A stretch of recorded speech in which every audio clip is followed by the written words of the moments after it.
Halo semua, ketemu lagi dengan Mem Yunike.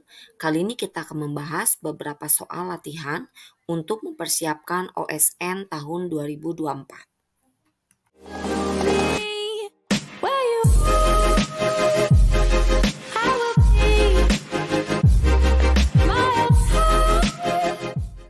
Di video kali ini, soal-soal yang akan kita bahas adalah soal mengenai uji coba OSN IPA Fisika tingkat kota, jenjang SMP. Sebuah mobil polisi bergerak menjauhi pendengar yang diam dengan kelajuan 20 meter per second sambil membunyikan sirine yang berfrekuensi 360 Hz. Jika kelajuan bunyi di udara 340 meter per second, berapakah panjang gelombang bunyi sirine tersebut? Untuk menyelesaikan soal ini, kita akan tuliskan terlebih dahulu apa yang diketahui. Ingat, mobil polisi bergerak menjauhi pendengar yang diam, sehingga kecepatan pendengar adalah 0, kecepatan sumber 20 meter per second, frekuensi sumber atau sirine 360 Hz, dan kecepatan rambat bunyi di udara 340 meter per second. Yang ditanyakan adalah panjang gelombang bunyi. Nah, untuk menyelesaikan soal ini, kita harus gunakan rumus efek Doppler, yaitu Fp sama dengan V plus minus Vp dibagi V plus minus Vs dikali Fs, di mana F adalah frekuensi yang didengar oleh pendengar, V adalah kecepatan rambat bunyi di udara, Vp kecepatan pendengar, Vs kecepatan sumber bunyi, dan Fs adalah frekuensi yang dipancarkan oleh sumber bunyi. Dalam rumus efek Doppler terdapat beberapa perjanjian tanda, yaitu Vs akan bernilai positif jika sumber bunyi menjauhi pendengar. Vs akan bernilai negatif jika sumber bunyi mendekati pendengar. Vp bernilai positif jika pendengar mendekati sumber bunyi. Vp akan bernilai negatif jika pendengar menjauhi sumber bunyi. Agar kalian dapat lebih mudah untuk mengingat, perhatikan ilustrasi berikut ini. Jika sumber bunyi mendekati pendengar, maka Vs bernilai negatif. Jika sumber bunyi menjauhi pendengar, maka Vs bernilai positif. Sebaliknya, jika pendengar menjauhi sumber bunyi, maka Vp akan bernilai negatif. Jika pendengar mendekati sumber bunyi, maka Vp akan bernilai positif. Coba kalian perhatikan soal yang diketahui, sebuah mobil bergerak menjauhi, sehingga sumber bunyi menjauhi pendengar, maka Vs akan bernilai positif. Maka rumus efek Doppler dapat kita tuliskan sebagai berikut, sama dengan Vu plus minus 0, 0 di sini yaitu Vp. Vp adalah kecepatan pendengar. Dalam soal ini, pendengar dalam keadaan diam, sehingga kecepatannya bernilai 0. Dibagi Vu plus Vs. Kita berikan tanda plus karena sumber bunyi menjauhi pendengar. Maka kita masukkan yang diketahui, Vu atau kecepatan rambat di udara 340 plus minus 0 dibagi 340 ditambah 20 dikali 360. Hasilnya adalah 340 meter per second. Karena yang ditanyakan adalah lambda, sehingga kita gunakan rumus lambda sama dengan V per F, di mana V itu adalah cepat rambat bunyi di udara 340 meter per second dibagi frekuensi sirine yang didengar oleh pendengar, yaitu 340. Maka hasilnya cepat rambat gelombang yaitu 1 meter. Jadi jawabannya adalah D. Gerakan sebuah mobil digambarkan oleh grafik kecepatan terhadap waktu seperti yang ditunjukkan pada gambar di bawah ini. Percepatan ketika mobil bergerak semakin cepat adalah... Coba kalian perhatikan gambar ini merupakan grafik dari GLBB dipercepat, di mana kecepatan sebuah benda bergerak itu semakin besar. Maka untuk mencari nilai percepatan kita gunakan rumus A sama dengan delta V dibagi T. Dengan delta V itu adalah perubahan kecepatan, yaitu 30 dikurangi 10.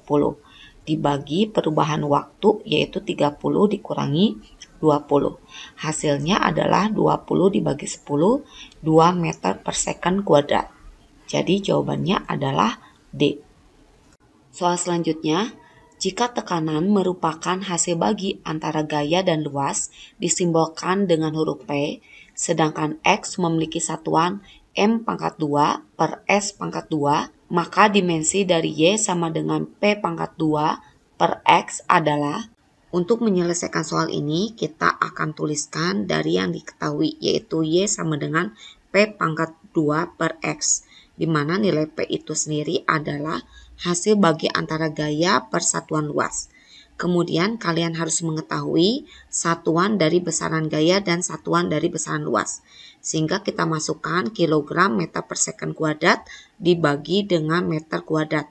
Jangan lupa dikuadratkan karena nilai P pangkat 2. Kemudian dibagi dengan nilai X. X diketahui di soal, satuannya meter pangkat 2 per second pangkat 2. Kita selesaikan, hasilnya kita kali silang, maka kilogram pangkat 2 per second pangkat 4 dikali M pangkat 2 dikalikan, kita balik ya, jadi S pangkat 2 per M pangkat 2. Satuan yang sama kita bisa coret, sehingga hasilnya kilogram pangkat 2 per second pangkat 2 dikali meter pangkat 4. Di mana kilogram itu merupakan besaran dari massa dengan dimensi M, sedangkan S merupakan besaran waktu dengan dimensi T, dan M adalah besaran panjang dengan dimensi L. Maka jawabannya adalah M pangkat 2 dikali T pangkat min 2 dikali L pangkat min 4. Soal selanjutnya, Andi mempunyai sebuah pelat kuning seperti gambar berikut. Jika pelat tersebut dipanaskan hingga terjadi pemuaian luas, maka untuk menyelesaikan soal ini kita gunakan konsep pemuaian. Pemuaian terjadi ke segala arah termasuk pada benda yang berbentuk cincin seperti pada gambar. Ketika suatu keping yang memiliki lubang di tengahnya, maka pemuaian terjadi pada diameter dalam dan luar cincin tersebut. Sehingga jawabannya adalah A, yaitu jika pelat tersebut dipanaskan hingga terjadi pemuaian luas, maka lingkaran luar dan lingkaran dalam membesar. Sebatang rel kereta api memiliki panjang 30 meter ketika suhunya 25 derajat Celcius. Untuk menguji sifat termal rel tersebut, maka dilakukan percobaan dengan menaikkan suhunya menjadi 45 derajat Celcius, sehingga panjangnya menjadi 30,0075 meter. Jika rel diuji pada suhu 5 derajat Celcius, maka panjangnya akan menjadi, untuk menyelesaikan soal ini kita gunakan prinsip atau konsep pemuaian panjang dengan rumus delta L sama dengan L0 dikali alfa dikali delta T, di mana delta L itu merupakan perubahan panjang atau pertambahan panjang, L0 adalah panjang awal, alfa adalah koefisien muai panjang, dan delta T adalah perubahan suhu. Untuk mengetahui panjang akhir pada suhu yang berbeda, maka kita terlebih dahulu mencari nilai koefisien muai panjang.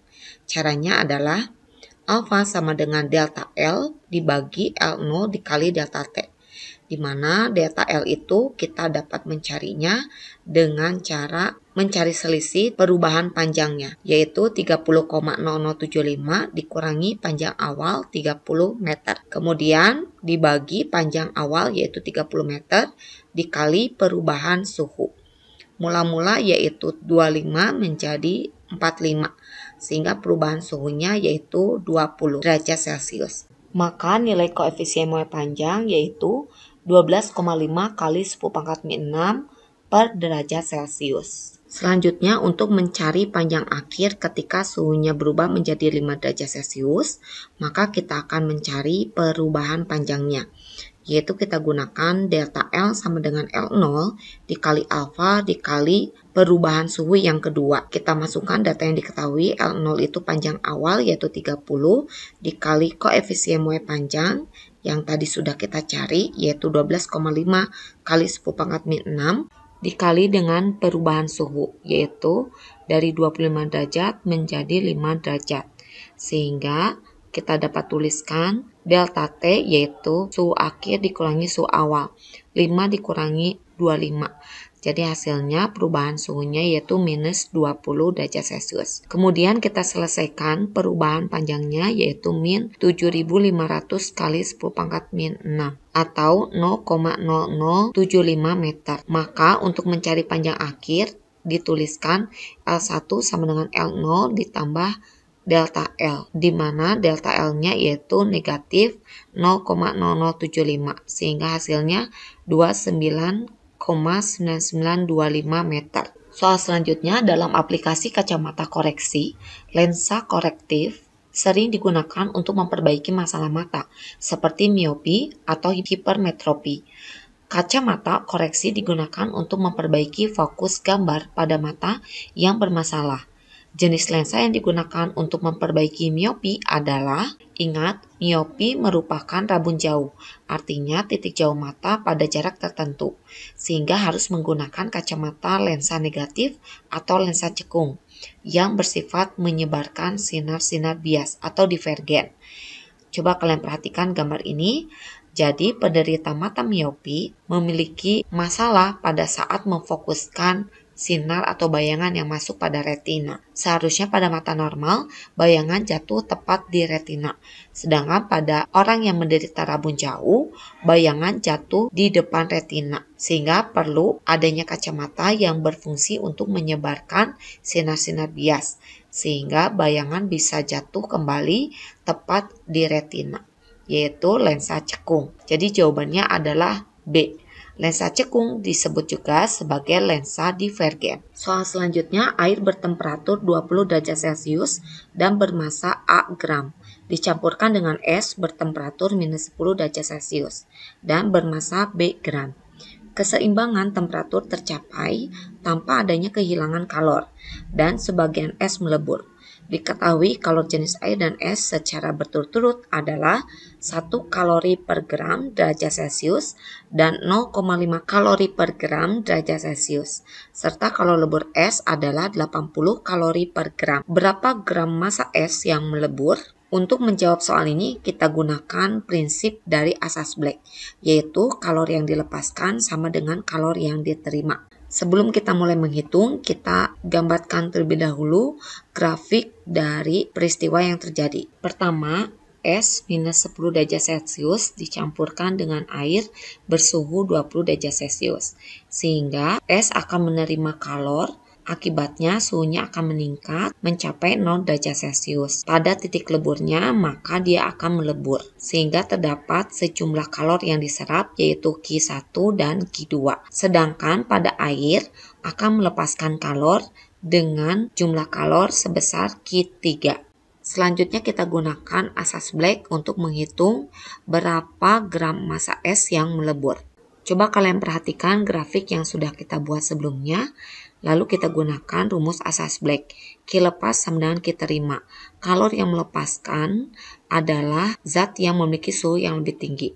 Sedangkan kalor terima diperoleh pada zat yang suhunya lebih rendah. Sehingga kalor lepas itu rumusnya adalah MC delta T. Sedangkan yang menerima kalor adalah S dengan jumlah kalornya yaitu Q1 dan Q2. Q1 yaitu MC delta T ditambah Q2 pada saat S mulai melebur yaitu M kali L. Kemudian kita masukkan data yang diketahui. M-nya adalah A dikali kalor jenis air yaitu 1 kalori per gram derajat Celcius dikali perubahan suhunya yaitu 20 derajat Celcius. Sama dengan massa es yaitu B dikali kalor jenis es 0,5 kalori per gram derajat Celcius dikali perubahan suhunya yaitu 10 derajat Celcius. Ditambah pada saat kalor mengalami perubahan wujud yaitu melebur, maka terdapat sejumlah massa yaitu M yang akan kita cari. M dikali 80 yaitu kalor leburnya. Maka jika kita selesaikan satu persatu, ada beberapa yang boleh kita coret. Satuan kita bisa coret. Kemudian kita tuliskan A dikali 20, maka 20A sama dengan, lalu kita selesaikan 0,5 kali 10 ya. Jadi 5B ditambah 80M. Maka kita pindah ruas. 5B kita pindah ruas ke kiri, jadi 20A min 5B sama dengan 80M. Maka nilai M adalah 4A min B per 16. Jadi jawabannya adalah B. Soal selanjutnya, jika sebuah trompet menghasilkan suara dengan frekuensi 440 Hz dan kecepatan udara 340 meter per second, maka panjang gelombang suara yang dihasilkan trompet tersebut adalah, kita gunakan rumus V sama dengan lambda dikali F, di mana lambda merupakan panjang gelombang, rumusnya V per F. V-nya yaitu cepat lambat bunyi di udara, yaitu 340 meter per second, dibagi frekuensi bunyi 440 Hz. Hasilnya 0,77 meter. Jadi jawabannya adalah A.